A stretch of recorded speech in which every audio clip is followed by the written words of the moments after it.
Hello? Our Lord always sows His word in the soil of our hearts.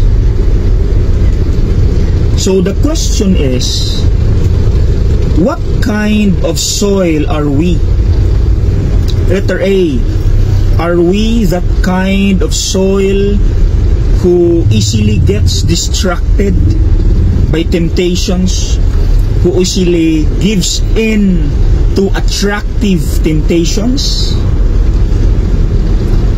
Letter B, are we that kind of soil who is hardened, who doesn't listen to corrections, who doesn't listen to advices, who doesn't want to change?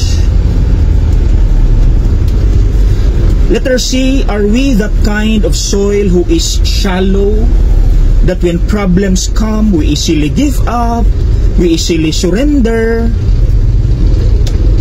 My dear sisters and brothers, our Lord constantly invites us to be good soil, open and willing, so that His word may bear fruits in our lives. No matter how attractive the temptations are, no matter how difficult the challenges are, like forgiving, no matter how heavy the problems are, we will remain good soil because we are deep and strong, and the Word of God is deeply rooted in our hearts. Be a good soil. Okay? God bless you.